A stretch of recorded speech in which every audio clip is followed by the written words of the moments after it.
How's it going, guys? It's Rouseys at a WWE Monday Night Raw review from last night. Let's get started with it. So Raw starts off with General Manager Kurt Angle coming out. Of course, Kurt Angle welcoming the Jacksonville crowd to Monday Night Raw. Of course, Kurt also saying he doesn't have to beg or complain to Ronda Rousey to complete, unlike Brock Lesnar. So once again, taking shots at Lesnar. Plus, also, we will talk about Ronda's Raw debut later on tonight. And then Kurt says, with Brock appearing last night, Paul's job is still intact. And then, as Kurt is about to announce what he's about to do to Brock Lesnar, boring fuckface's music hits. Boring fuckface comes out, same boring entrance, gets fucking booed out of the crowd. Roman looking like he just woke up from a goddamn nap. Roman Reigns just woke up from a nap. Roman does the same old boring walk to the ring. Roman gets in ring. Roman Reigns, got a lot of respect for you, Kurt. So once again, Roman's doing the fucking John Cena approach and trying to kiss ass. Again. Roman Reigns, you should have known better. Irony. Roman, you should know fucking better, dude, than to start shit you can't finish. Shut the hell up. Roman Reigns, who gonna protect the yard? Well, obviously not you, because it's not your fucking yard, Roman. Roman Reigns, who you effing at, Baron? Oh, so now Roman's gonna fucking start shit with Baron now. Roman Reigns, you ran away from Brock like a little girl. Oh, because Roman's afraid to now say the word bitch. But Roman, yeah, Baron ran away, but you got fucking protected by Vince McMahon. Roman Reigns, is Brock gonna get suspended for 30 days? Roman Reigns, is title match gonna be forfeited? Roman Reigns, is there some vendetta against me by management? Let me start off. 1. Roman, shut up. There's no vendetta. The fuck you got the fucking machine behind you. Shut the hell up. 2, they're not, because fucking Vince is protecting you. The match is obviously going to happen. You're obviously going to fucking pull the win out of your ass. Of course, Kurt Angle says Brock is suspended and the match is still on. And then Kurt says he hopes Roman kicks Brock's ass. And then Baron Corbin accuses Kurt of favoritism. Roman Reigns, says the guy that ran away from Brock last night. Roman, quit trying to start shit, you fucking dumbass.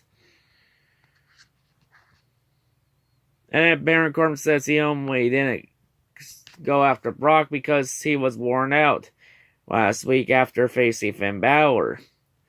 And then Baron talks about why Stephanie McMahon appointed him as Constable of Raw, and that's to watch all of Kurt Angle's moves, saying Kurt Angle can't be trusted, and that Kurt Angle's job is just to make matches. Remember that line immediately, because guess what Kurt does? Kurt then says he's going to make an impromptu match between Baron Corbin and Roman Reigns that starts Raw immediately. So we go to commercial break. We come back to the match itself. Highlights and Roman fails in the match. Roman's stupid man punt. Well, right as the bell rang, Baron would throw a cheap shot at Roman. Then Roman would answer with a stupid man, and now would only get a 2 count. Well, guess what? It's a Roman match. That means time to spam 100 kickouts in this match. Baron's clothesline, kick out. Baron's elbow, kick out. Baron's attempted BS Superman comeback with that drive-by. And notice how for the drive-by this week, that Baron was facing the other way to try and hide how shitty Roman hits it. Sorry, Vince, you can't fool us that easy, asshole. Roman's selling in this match was pretty awful. Like, seriously, when Baron had the headlock in on Roman looked like he was taking a fucking nap. His eyes were closed. Looked like he was taking a goddamn nap. That ain't professional wrestling. That's fucking garbage. Roman Reigns didn't get enough sleep backstage. Roman Reigns gonna sleep on the job. Hopefully nobody notices. Well, guess what, Roman? I noticed. Anyone who else noticed? The crowd at Survivor Series 2016 in Toronto when they fucking called your ass out for sleeping on the job. Don't believe me? Watch the match. Watch the 5-on-5 match with Roman Reigns in it. Watch how when Roman's on the outside taking a nap, the crowd chants Roman sleeping and wake up Roman. Fucking Toronto crowd called his ass out. Canadian fans called his ass out. I swear Canadian fans are some of the only real wrestling fans left. Along with the Chicago fans, the Philadelphia fans, the New York fans, the Boston fans, the Detroit fans. Hell, even the fucking London, the England fans from across the pond. Gotta give a shout out to our cousins across the pond. Of course, in this match, we also get the "Let's go, Roman! Roman sucks! Let's go, Roman! Roman sucks!" So you got all the fucking little kids and all the women chanting "Let's go, Roman!" and all the real men in the crowd chanting "Roman sucks."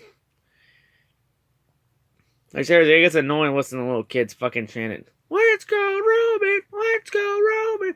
Let's go, Roman!" Shut the fuck up. Have some motherfucking standards, you little brats.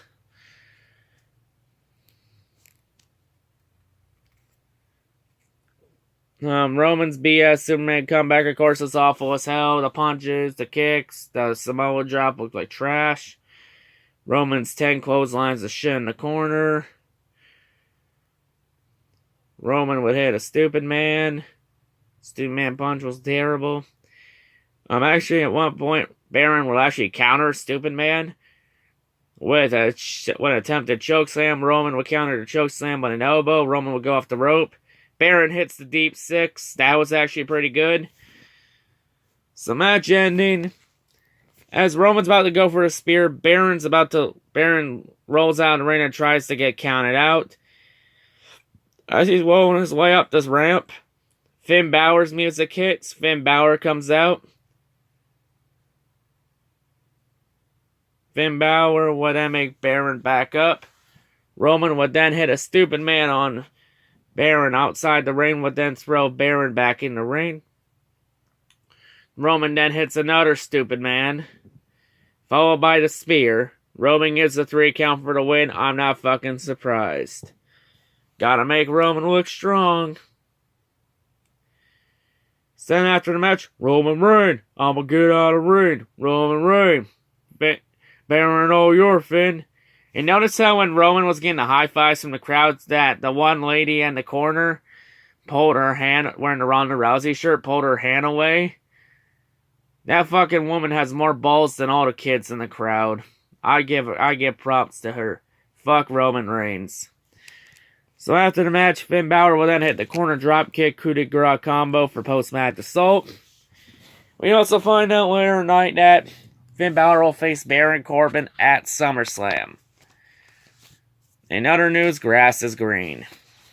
So next up, we get a one-on-one match. Bobby Roode versus Mojo Rawley. Highlights of the match. Bobby's dropkick was good. Mojo's waist toss was good. Mojo's side slam was also pretty good. Bobby's sunset flip into a roll-up was good to a 2 count. Bobby's neckbreaker was also good. Bobby's blockbuster also.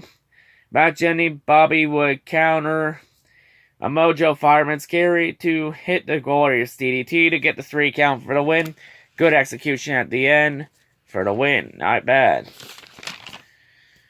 Next up, we then get an Elias concert. Of course, once again, Elias is promoting his album, Walk with Elias. Also promoting his documentary. But Roman on the WWE Network, but Elias says that the documentary was wrong about Elias. And Elias said he hired his own documentary crew to make sure to get it right. So Elias would have the documentary crew circling around the ring to get the perfect money shots. And Elias says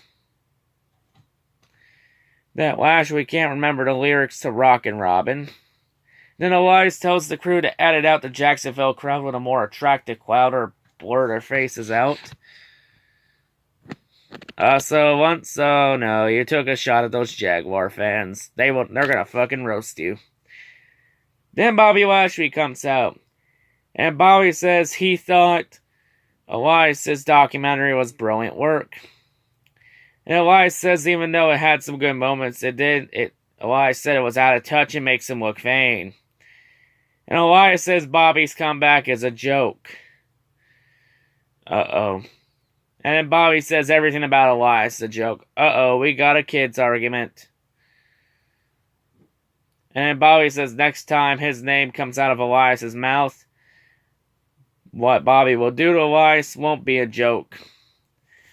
So then, as Elias and his crew are about to leave the ring, Elias would then attack Lashley to start a brawl. Lashley would then go off the rope, and Lashley would hit a spine buster on Elias. Then, as Lashley's about to set it for the vertical, Lashley then tells Elias' film crew to come back in the ring and film him hitting the vertical suplex on Lashley. So yeah, there we go with that. Like, just announced the match for SummerSlam already. Next up, we get a one-on-one match. Razor from the Authors of Pain versus Titus O'Neil at Titus Worldwide. Highlights and fails in the match. Like, there wasn't really much in this match. Titus overselling the knee to the gut, falling down easily. It's like, what the fuck was that? Sell it properly, you piece of shit. And then Razor hits a spine buster to get the 3 count for the win. This match was fucking boring. It was a squash match. Next up, we then get the return of the Kevin Owens Show. And the special guest is Jobber Mahal. So, of course, Kevin Owens once again thanked Mahal for the stress relievers and helping Kevin find his inner peace for Braun Strowman. And then Kevin says that he and Jinder accomplished something not many can say, and that's beat Braun Strowman. And Kevin says it may have been a countout last week, but Kevin says a countout is one of the many ways Braun can lose at SummerSlam and lose the Money in the Bank contract. Oh, yes. The match where Braun has no champion's advantage, with the briefcase on the line. Honestly, if Braun loses the briefcase, then that means they're making him look like a joke. Then again, the WWE is a fucking joke and a half. Then Kevin says he hasn't been the same since he lost the Universal title. Well, you haven't even got a fucking rematch for it, so that about explains itself. And then Kevin Owens asked to have an impromptu match between Jobber Mahal and Braun Strowman, a rematch. And of course, when he tried to introduce Braun Strowman and Braun didn't come out, Kevin then says that Braun won't come out because Braun is afraid to deal with Mahal or Owens. And also, notice how every time Mahal tried to speak, Kevin interrupted. I should give props to Kevin because we don't want to hear fucking Jobber Mahal speak. Because every time Jobber speaks, he sounds like he's about to take a fucking giant shit. Jobber Mahal, I want to speak, but I can't. So then all of a sudden, the stage would then start to tip over. And after it tips over and all 3, including that pussy-ass Neil Sane, fall down, we then find out Braun Strowman's on the other side and was responsible for it tipping. And then we get to the impromptu match. Highlights and Jobber Mahal fails in the match. Jinder Mahal stalls with his fucking Shanti and her peace bullshit. Fucking wrestle, you fucking pussy. Strowman's ragdoll throw was good. Kevin Owens at one point would then attempt to steal the briefcase, only for Braun to realize it. That was the first time. After the ragdoll throw, Kevin would steal it again. Braun would chase Kevin up to the stage and then lay him out with a big right to get the briefcase. Jinder Mahal would try to attack Braun from behind, but Braun would then grab the briefcase and hit Jinder in the gut, forcing the DQ. So Jobber Mahal was going to win again regardless. So then Braun chases Jinder to the timekeeper's area. As Braun has got his hands on Jobber, pussy-ass Neil Steen would snag the briefcase from Braun, only to hand it back to Braun, and then Braun lays out Neil Steen with a big boot. And Braun standing tall. Well, so now we're taking a shot the other way Braun can lose the Money in the Bank contract. And once again, fucking Jobber Mahal fucking makes Braun look like a jackass. Makes Braun look like a fucking idiot. Again.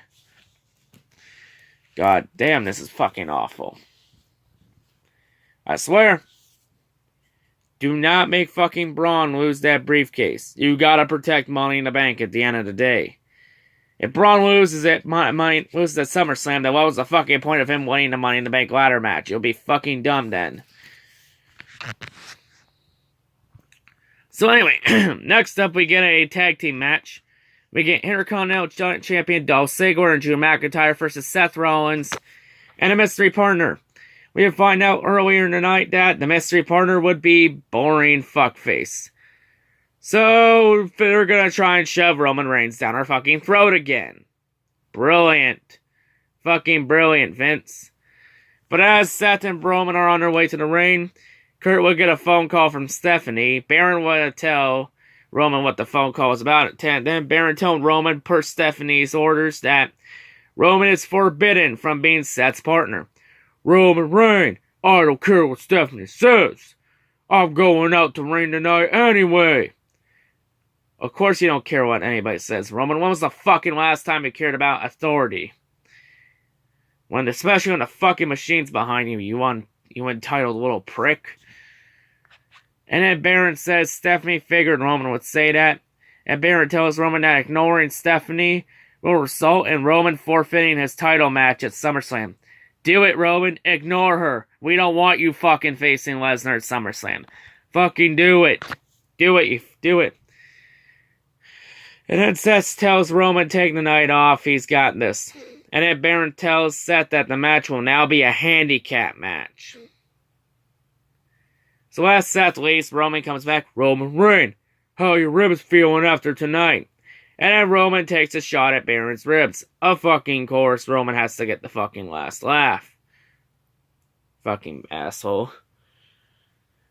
So to the handicap match itself, highlights in the match. Drew's power suplex is actually good. Seth's sling blade was good. Seth's suicide dive was also good. Seth's springboard clothesline was really good, well executed. Seth's buckle bomb was good. After the buckle bomb, Drew would sneak in a tag on Dolph, but without Seth noticing, and Drew's big clothesline was good. Seth's knee to Drew was good. Match ending though, after that, Dolph would have the super kick on Seth to get the 3 count for the win. So once again, numbers game plays in effect. So yeah, Seth's been having to deal with that this whole feud. So next up, we get a tag team match. We got the Raw Tag Team Champions, the bandwagon team, Bo Dallas and Curtis Axel versus the Revival, Scott Dawson and Dash Wilder. And notice how the B team got a new theme song. It even has a little chant so the fucking crowd can give them a fucking cheap pop. And that little chant is, B team, kill, kill, kill. B team, B team. Shut the fuck up, shut the fuck up, shut the fuck up. Fucking have some motherfucking standards, you fucking pussy ass bitches. I swear the fucking crowd gets fucking more retarded each and every fucking week. God damn. Fuck's sakes. Anyway, continuing on, highlights in the match. Scott Dawson, Dash Wilder's throw into the top rope on Bo Dallas is good. That was about the only highlight in this match. Now, match ending, as the lights will go, as Bo and Scott Dawson were about to go for a tag, the lights would go out. Bray Wyatt's little video package would play. The lights would come back on. Matt Hardy would be in the B team's corner, replacing Curtis Axel. Bray Wyatt was in the Revival's corner, replacing Dash Wilder. Matt and Bray would attack Bo and Dawson, forcing the double DQ. So this match is going to be a fucking tie regardless. There was not going to be a winner. So then for post-match assault, Bray Wyatt hits the Sister Abigail on Scott Dawson, and Matt Hardy hits the Twist of Fate on Bo Dallas. So yeah, there's where we go with that. So next up, we get a Paul Heyman exclusive interview Paul Heyman says he doesn't know where he stands with Brock Lesnar, and Paul says Brock won't talk to him, saying how Brock has deleted Paul's phone number. I'm calling massive bullshit on that. Paul's just trying to hide the truth, and Paul says this wasn't supposed to end this way, and Paul says it was supposed to end with Brock holding the UFC and the Universal title on both shoulders, and both of them riding off into the sunset. Of course, Paul's saying that he feels he's still friends with Brock, and that Paul's children are still friends with Brock's children. Who cares about children? Who cares if the children are friends with the children? We just want to know, are you breaking up with Brock or not? And then Paul says this: Brock is more violent than ever before, and that Roman Reigns doesn't stand a chance. Well, I think we know how this match is going to go. Brock's going to beat the living dog shit out of Roman, and Roman's going to pull the win out of his ass. Literally, it doesn't matter who fucking wins at SummerSlam. We all lose unless the fucking Money in the Bank's cashed in successfully. Like, Money in the Bank being cashed in successfully is the only fucking way we, the fans, win in this situation. So anyway, moving on. We get a women's tag match. We get the Riot Squad with Morgan and Sarah Logan versus Sasha Banks and Bayley. Highlights in the match: Sasha's crossbody in the corner was good. Bayley's hip toss is good. Bayley actually showing some amateur wrestling background for a change. Not bad. Just get yourself a new character, and I may take you more serious. Liv Stomp, double stomp from the corner was good. Sarah Logan's headbutt was good. Bayley's jawbreaker stunner was also good. Sarah Logan's headlock takedown was good, so she's showing some amateur wrestling too. Liv's avalanche facebuster was good. From the top, from the second rope. Bayley's avalanche hurricane runner from the top rope was good. It followed up with Sasha's Meteora. Match ending as Bayley's about to pull off an axe handle. Some person wearing a black hoodie would show up and pull Liv Morgan out of the way. And would then be revealed that the person in the black hoodie is Ruby Riott. So Ruby is officially healed up from her injury. And while Sasha was distracted, Sarah Logan would roll her up and grab a fistful of tights to get the 3 count for the win. So the whole Riot Squad band is back together and they are victorious again. Honestly, I just want Sasha and Bayley to face each other one-on-one. And for Bayley to turn heel. We would also then find out next week on Raw that the Raw Tag Team titles will be defended in a triple threat match between the B Team, the Deleter of Worlds, Matt Hardy and Bray Wyatt, and the Revival. So next up, we get to our main event. The main focus of this episode. Main focus of this review. The in-ring debut of Ronda Rousey as she takes on Alicia Fox. Of course, before the match, Alexa and Alicia were being interviewed about Ronda Rousey. Alexa would call Ronda an overrated rookie. Oh, so now she changed it from overhyped to overrated. Oh. Because now Ronda knows that. Because now Alexa knows Ronda is the hype. She is the real deal. So now she's trying to say she overrated. UFC Hall of Famer, Olympian, that should be, like, she not overrated. So I'll raise my hand to that one. And then Alexa calls Alicia Fox a pioneer and a trailblazer for the women's division. Whoa, that is false. That is fucking false. You think of trailblazers in the women's division, you think of names like Mae Young. You think of names like Fabulous Moolah. You think of names like Wendy Richter. Think of names like Alundra Blaze. Think of names like Jacqueline. Names like Ivory. Names like China. Names like Gail Kim. Names like Trish Stratus. Names like Lita. Who the fuck is Alicia Fox compared to any of those women? When people see Alicia Fox, they're like, who? Exactly. Alicia Fox has been a fucking jobber for 8 years. The only time she was fucking relevant was 2010. She's fucking 2000 late. And of course, they're also once again talking about how Alicia Fox was the captain of the Women's Survivor Series team last year for Raw. That's not a fucking major accomplishment. So you might as well take that fucking coat Alicia has and fucking burn it. So then to the match itself, when Ronda Rousey does come out. Highlights, and Alicia fails in the match. Alicia starting the match, bouncing around the stall. Was fucking garbage. Like, what the fuck is that? Like, am I watching Alicia Fox or am I watching a fucking John Cena match? Ronda using Alicia Fox as a punching bag was good. I was fucking pumped. It's like, yeah, fucking get her. Ronda's 3 arm tosses were also good. Ronda showing her judo background. Ronda throwing Alicia Fox in the barricade was good. Fucking payback for last week. And this time, Alicia Fox, every time Alexa Bliss tried to interfere, Alicia was trying to no-sell and attack. So fucking Alicia Fox can't sell worth shit. So then Ronda hits the reverse back exploder on Alicia Fox. Match ending. Ronda Rousey will lock in the armbar to get the submission victory and make that little bitch tap out. So Ronda dominated in fashion. I don't think anyone was surprised about that. Match ending. As Ronda Rousey was about to get interviewed, Alexa Bliss would attempt to attack Ronda for a behind for post-match assault. But Ronda would intercept it, and then she'd hit Alexa with an arm toss.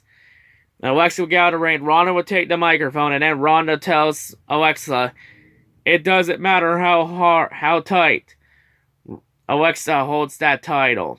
At SummerSlam, the Raw Women's Championship is hers. And then Ronda spikes the microphone. Actually, that was a pretty good line to end Raw. Really good by Ronda. She's really improving each and every week. And we find out that Ronda will not be a Brock Lesnar. She will not be a part-timer. Because she actually did some Brock hasn't done in probably 15, 16 years? And that's compete on Raw. So anyway, that's where we end Raw. Mainly, this episode was fucking trash. Ronda's debut is the only reason this episode gets a 2 out of 10 rating from me. If Ronda didn't fucking win, or this debut didn't happen, this episode would have been an automatic 0 out of 10, because it was that fucking awful. Like, seriously, we're 2 fucking weeks out of SummerSlam, and WWE can't put together a half-decent Raw. Not even a fucking 5 out of 10. Like, seriously, Vince? You can't fucking do that when we're 2 weeks out of SummerSlam. Our biggest pay-per-view since motherfucking WrestleMania. But fucking SmackDown can put on 5 out of 10 any fucking day of the week. I think the only time Raw ever went over 5 out of 10 was the 25th anniversary Raw, which was the go-home Raw before Royal Rumble. Let that sink in. That's the only Raw this year to go above 5 out of 10. Let that fucking sink in. Let it sink in, folks. Raw has been fucking trash. Honestly, if you want to watch WWE, either watch SmackDown or NXT. Yeah, they're a lot better than this shit. You can thank me later. But anyway, that's all I gotta say. Hope everyone has a great day. We can only hope Vince gets thrown in the worst retirement home that there is in America. But yeah, anyway, that's a rant for another day. Hope everyone has a great day, and peace out.